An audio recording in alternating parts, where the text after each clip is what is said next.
திருச்சி தஞ்சை தேசிய நெடுஞ்சாலையில் அரியமங்கலம் பால்பண்ணை அருகே டிரைவரின் கட்டுப்பாட்டை இழந்த கார் உய்யக்கொண்டான் வாய்க்காலில் தடுப்பு கட்டையில் மோதி சாலையின் நடுவே தலைக்குப்புற கவிழ்ந்து விபத்துக்குள்ளானது.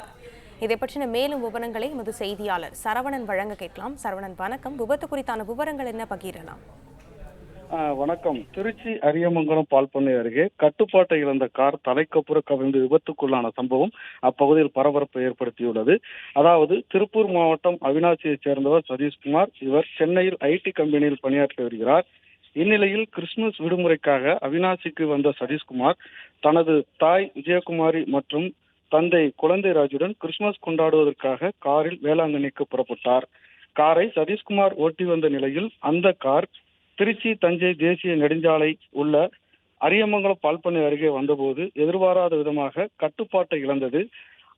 இதனால் அருகில் உள்ள உய்யக்குண்டான் வாய்க்காலில் தடுப்பு கட்டையில் மோதி முன்பக்க டயர் வெடித்து சாலையின் நடுவே தலைக்குப்புற கவிழ்ந்து விபத்துக்குள்ளானது.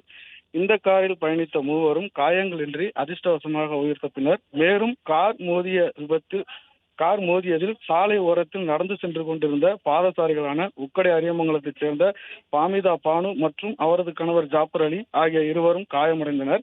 இதனைத் தொடர்ந்து அருகில் இருந்தவர்கள் அவரை மீட்டு சிகிச்சைக்காக ஆம்புலன்ஸ் மூலம் தனியார் மருத்துவமனைக்கு அனுப்பி வைத்தனர்.